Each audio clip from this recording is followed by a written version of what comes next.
بسم اللہ الرحمن الرحیم۔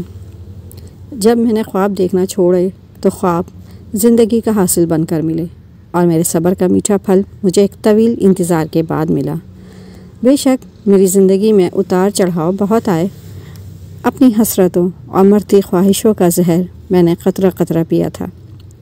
آج جب پچھلی زندگی کی جانب مڑ کر دیکھتی ہوں تو ذہن کی کھڑکیاں جیسے کسی تیز طوفان سے بجنے لگتی ہیں۔ اب تو میں ان گزری باتوں کے متعلق سوچنا بھی نہیں چاہتی کہ یاد ماضی عذاب ہے یا رب۔ ہمارا گھرانہ اوسط طبقے سے تعلق رکھتا تھا، جہاں سفید پوشی کا بھرم بہت مشکل سے قائم تھا۔ گھر کے حالات مشکل ترین تھے، کوئی شے وقت پر نہ ملتی، بلکہ مجھے تو کم ہی ملتی۔ کیونکہ میں بہنوں میں سب سے بڑی تھی، اس لیے مجھے ہمیشہ قربانی کا درس دیا جاتا۔ بڑی ہونے کے باعث گھر کی بیشتر ذمہ داریاں مجھ پر تھیں۔ بے در بے بچوں کی پیدائش نے امی کو چارپائی سے لگا دیا تھا۔ چھوٹے بہن بھائیوں کو سنبھالنا اور گھر کا سارا کام مجھ بڑی کی ذمہ داری تھا۔ میرے تو ابھی تتلیاں پکڑنے اور ہواؤں کے سنگ جھولا جھولنے کے دن تھے، لیکن میری امی کو اس کا احساس نہ تھا۔ ان کو ہر وقت اپنی ہی پڑی رہتی تھی۔ میں تو یہی سمجھنے لگی تھی کہ وقت نے مجھ کو بڑی کا لقب دے کر مجھ سے بے انصافی کی تھی۔ مرتی کیا نہ کرتی، چھوٹی سی عمر میں نے گھر سنبھال لیا۔ اس عمر میں مجھے تندور پر روٹیاں لگانی پڑیں، جبکہ ابھی ٹھیک طرح سے میرا ہاتھ بھی تندور تک نہ پہنچتا تھا۔ روٹیاں لگانے سے اکثر میرے ہاتھ اور بازو جل جاتے تھے، لیکن میرا کوئی بھی پرسان حال نہ تھا۔ میری گود میں اس وقت کھلانے کے لیے بچہ دے دیا گیا جب ابھی خود مجھے گود کی ضرورت تھی۔ گھر کو اور بیمار ماں کو سنبھالتے سنبھالتے میں خود سے غافل ہو گئی۔ مجھے شعور ہی نہ آ سکا، جیسے پیدائشی اندھا سمجھا جاتا ہے کہ ہر طرف اندھیرا ہی اندھیرا ہے۔ میں بھی یہی سمجھتی تھی کہ بڑی بیٹیاں ایسی ہی ہوتی ہیں، کئی ہفتے کپڑے نہ بدلتی، اس ڈر سے کہ مجھ ہی کو دھونے پڑیں گے۔ ابھی امی بھی میرے کپڑے نہ بدلواتی۔ اگر وہ مجھ کو صاف ستھرا رہنے کو کہتی تو گھر کے کام کون کرتا؟ وقت کی دھول نے مجھے اس طرح لپیٹ لیا کہ احساس ہی نہ ہوا کب جوانی نے دستک دی اور کون سا وقت امنگوں کی پیدائش کا ہوتا ہے۔ اچھا کپڑا میرے نصیب میں نہیں تھا۔ کھانا میں سب سے آخر میں کھاتی تھی۔ کھانا بناتی دوسروں کے لیے تھی، جو بچ جاتا وہی کھا لیتی۔ میں ان ہی روز و شب میں اسکول بھی نہ جا سکی۔ گھر میں کوئی مہمان آ جاتا تو میں اپنے کام میں ہی مصروف رہتی۔ یوں دن گزرتے رہے اور میری زندگی روکھی اور پھیکی ہوتی گئی۔ میرے بہن بھائی صاف ستھرے اور اسکول کی منزلوں کی جانب رواں دواں تھے، لیکن میری روٹین نہ بدلی، وہی رہی، کئی دنوں تک کپڑے نہ بدلنا۔ اب تو میں کھانا پکا کر اور گھر کا سارا کام وغیرہ کر کے اپنے کمرے میں چلی جاتی، جیسے کہ مجھے گھر کے افراد یا دنیا والوں سے کوئی سروکار ہی نہ تھا۔ بہن بھائی ابو سے روزانہ اسکول جاتے ہوئے جیب خرچ لے کر جاتے اور مجھے 1 روپیہ بھی نہ ملتا، کیونکہ میں اسکول نہ جاتی تھی۔ جیب خرچ تو صرف اسکول جانے والوں کو ہی ملتا تھا۔ جب نئے کپڑے بنوانے کی بات ہوتی، کہا جاتا، بیٹا تم نے تو کہیں نہیں جانا، تم نئے کپڑے لے کر کیا کرو گی؟ اس ماہ پیسے کم ہیں، ابھی یہ چھوٹے بہن بھائی کپڑے بنوا لیں، اگلی دفعہ تم کو بنوا دیں گے۔ میں خاموش ہو جاتی۔ میں نہیں جانتی تھی کہ احتجاج کیا ہوتا ہے، میرا حق کیا ہے، مجھے کیا چیزیں درکار ہیں۔ میری ہر ضرورت جیسے مٹ گئی۔ میں نے زندگی کی لغت سے لفظ ضرورت کو بھی کھرچ کر پھینک دیا۔ البتہ کبھی کبھی دل میں یہ بات ضرور آتی کہ میں بھی یوں صبح ناز نخرے اٹھواؤں، کتابوں سے بھرا بیگ اٹھاؤں، اسکول جاؤں، واپسی پر اسکول کے قصے سناؤں۔ بعد میں پتہ چلا کہ اس بات کو ہی تو خواہش کا نام دیا جاتا ہے۔ مجھے اسکول دیکھنے کی بہت خواہش تھی، مگر کبھی اسکول نہیں جا پاتی۔ جب سارے بہن بھائی خود کو سنبھالنے کے لائق ہو گئے اور اب ان کا کاروبار بھی چل نکلا اور میری ضرورت گھر میں کم ہو گئی، تو امی کو مجھے بھیجانے کا خیال آیا۔ میں تو یہ سمجھتی تھی کہ بڑی بہنوں کی شادی بھی نہیں ہوتی، کیونکہ شادیوں پر ڈھیر سارے نئے کپڑے ملتے ہیں، اور نئے کپڑے میرے نصیب میں نہیں تھے۔ پھر میری شادی کیسے ہو سکتی ہے؟ آج جب میں ان باتوں کو سوچتی ہوں تو از خود مسکرا دیتی ہوں۔ جب میری شادی کے متعلق سوچا جانے لگا تو میرے ذہن میں یہ سپنے خود بخود آئے اور میں روز ہی سپنوں کے محل بنانے لگی۔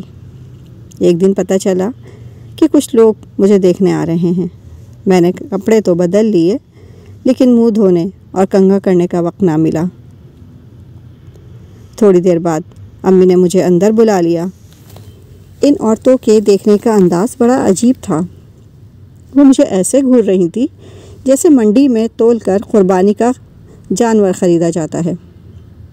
پھر میرے انٹرویو کا مرحلہ شروع ہوا۔ ناک بھوں چڑھاتے ہوئے شاید کہ میرا حلیہ ان کو پسند نہیں آیا تھا، ایک عورت نے سوال کیا، کتنا پڑھی لکھی ہو؟ میری امی کے چہرے پر ایک سایہ سا لہرا کر گزر گیا۔ شاید ان کو زندگی میں پہلی بار احساس ہوا کہ تعلیم میرے لیے بھی ضروری تھی۔ میں کوئی جواب نہ دے سکی۔ وہ مجھے گھور گھور کر دیکھتی رہیں۔ میں ان کے معیار حسن اور ذوق گفتگو پر پوری نہ اتر سکی۔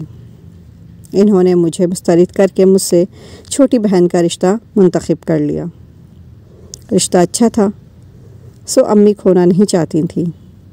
انہوں نے چھوٹی کے لیے ہاں کر دی۔ سب گھر میں خوشی منانے لگے۔ کسی کو احساس تک نہیں تھا کہ مجھ پر کیا بیتی ہے۔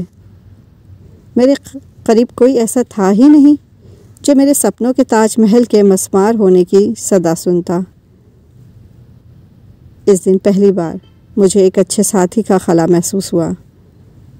دوست، سہیلیاں نعمت ہوتے ہیں۔ میرے پاس تو وہ بھی نہ تھے جن کو اپنے دل کی بات بتا دیتی۔ پھر یہ ڈرامہ آئے دن ہونے لگا۔ کوئی مجھے دیکھنے آتے، آئے دن مجھے قربانی کے جانور کی طرح سجا سنوار کر مقتل میں لایا جاتا۔ میں پھر سے اپنے ارمانوں کے لاشیں گھسیٹتی، بمشکل اپنے کمرے تک پہنچتی۔ آنے والے پھر میری کسی بہن کا رشتہ پسند کر کے چلے جاتے۔ امی مجبور ہو کر ہاں کر دیتی۔ ایک ایک کر کے میری ساری بہنیں ان گھروں میں چلی گئیں جو مجھ کو دیکھنے آئے تھے۔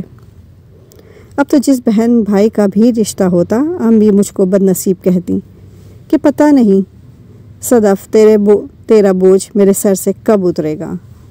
لوگ کیا کہتے ہوں گے کہ یہ بڑی بیٹی ہے اور چھوٹی لڑکیوں کو ہم بیاہتے جا رہے ہیں۔ گویا اب تو امی بھی مجھ کو بوجھ سمجھنے لگی تھیں۔ میں سارا دن کولہوں کے بیل کی طرح کام کرتی اور رات کو رب کے حضور گڑ گڑا کر اور رو رو کر دعائیں مانگتی، مجھے ان مسائل کا حل بتا دو یا اللہ۔ اس زندگی سے تو اس دنیا سے چلے جانا ہی بہتر ہے۔ میں سمجھتی تھی کہ میری قسمت میں دوسروں کی خدمت کرنا ہی لکھا ہے۔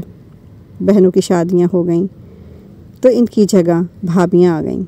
بہنیں بات بات پر جھڑکتی تو نہ تھیں، مگر بھابیاں تو طنز کے تیر چلانے سے نہ چونکتیں۔ میں اب بھی سارے دن کام کرتی، ماں پھر ماں ہوتی ہے۔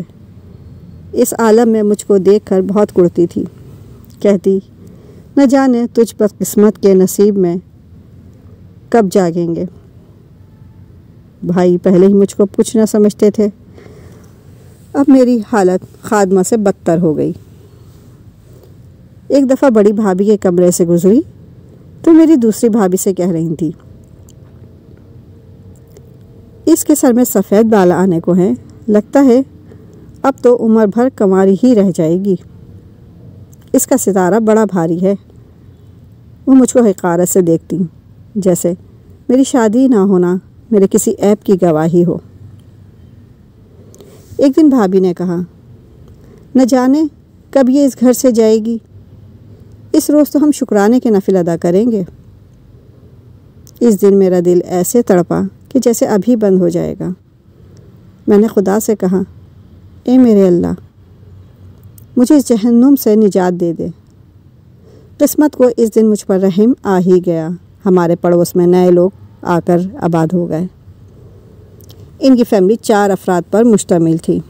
ایک لڑکی جس کی عمر 30 سال ہوگی، اس لڑکی یعنی حمیرہ کا بھائی شرجیل جو کہ 36 سال کا ہوگا، اس کا 4-5 سال کا بیٹا اور ایک بوڑھی ماں تھی۔ یہ لوگ بہت پیسے والے تھے۔ انہوں نے مکان کو نئے طرز پر تعمیر کرایا تو وہ مجھے کسی محل کی طرح معلوم ہوتا تھا۔ میں اکثر چھت پر جا کر اس گھر کو دیکھا کرتی تھی۔ شرجیل کا چھوٹا بیٹا اپنے گھر کے لان میں کھیلتا ہوا، یہ ننھا منا معصوم بچہ مجھے بہت اچھا لگتا تھا۔ کچھ دنوں بعد حمیرہ اپنی امی کے ساتھ میرا رشتہ اپنے بھائی کے لیے لے کر آ گئی۔ شرجیل کی پہلی بیوی بچے کو جنم دیتے ہوئے اللہ کو پیاری ہو گئی تھی۔ لوگ اچھے تھے۔ تھوڑی چھان بین کے بعد میری شادی شرجیل سے ہو گئی۔ قسمت میں انتظار لکھا تھا، لیکن میری قسمت بہت اچھی تھی۔ اپنا گھر، پیار کرنے والا شوہر، محبت کرنے والی نند اور ماں سے بڑھ کر چاہنے والی ساس، اور ایک پیارا سا بیٹا بھی جس کی چہکاریں میرا دل خوش کر دیتی تھیں۔ لیکن میں سب سے خفا تھی، مگر اپنی ماں سے میرا دل ناراض نہیں ہے۔ مجھے یقین ہے کہ انہی کی دعائیں ہیں کہ مجھے ایسا ہنستا بستا گھر زندگی کا خزانہ مل گیا ہے۔ آج میں اپنی زندگی سے بہت خوش ہوں۔ پہلے جو زندگی اور اس سے جڑی ہر خوشی سے منہ موڑے رکھا تھا، اب ان باتوں پر خود کو ہی احمق کہتی ہوں۔ سچ ہے، وقت ضرور بدلتا ہے اور ہر وقت ایک سا نہیں رہتا۔ اگر آپ کو میری یہ کہانی پسند آئی ہو تو میرے چینل کو لائک اور سبسکرائب ضرور کر دیجیے گا۔ شکریہ۔